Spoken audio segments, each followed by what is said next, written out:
Bienvenidos a este tutorial sobre el uso de las normas APA. Soy Griselda Lizárraga y te voy a acompañar en esta experiencia para desarrollar competencias de investigación. En esta oportunidad se aborda el tema de los elementos para la referencia parte 1. Empecemos.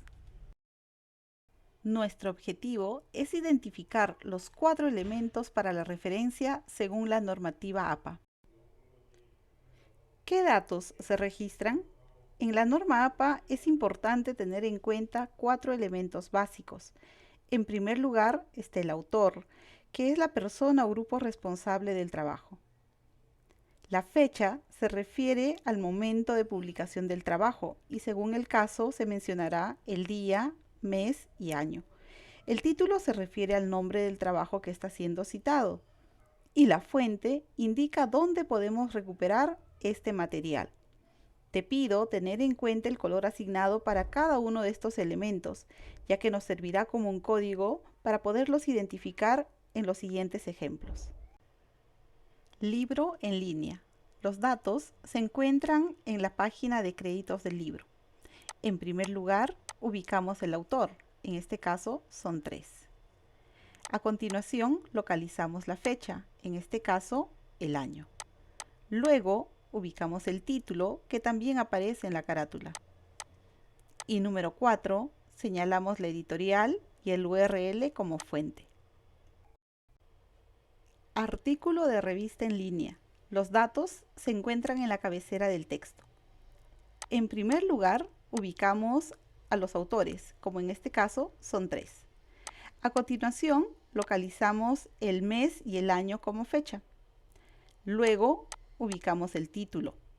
Y número 4, señalamos el nombre de la revista y el DOI o URL como fuente. APA recomienda mencionar el DOI si el artículo así lo presenta.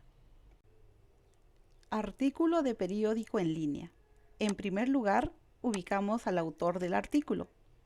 A continuación, localizamos el día, mes y año como fecha. Luego ubicamos el título del artículo. Y número 4, ubicamos el nombre del periódico y el URL de la publicación como fuente. Tesis en línea.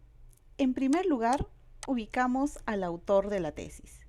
A continuación, localizamos el año como fecha. Luego, ubicamos el título de la tesis. Además, es necesario localizar el tipo de tesis y la universidad que otorga el grado. Y número 4, señalamos el repositorio o base de datos donde se encuentra almacenada la tesis y el URL como parte de la fuente. Post en un blog. En primer lugar, ubicamos al autor del blog. En este caso, es un grupo o institución. A continuación, localizamos el día, mes y año de publicación del post como fecha. Luego ubicamos el título. Y número 4, señalamos el sitio o nombre del blog, que en este ejemplo es el mismo autor, y APA nos recomienda omitir ese dato, pero se mantiene el URL como fuente. Página web. En primer lugar, ubicamos al autor, en este caso es un grupo. A continuación, localizamos el día, mes y año de la publicación como fecha. Luego, ubicamos el título. Y número 4, señalamos el sitio donde se aloja la publicación y el URL como fuente. ¿Y si el material no tiene todos los datos completos? Cuando la referencia carece de información, la entrada debe adaptarse según la siguiente tabla.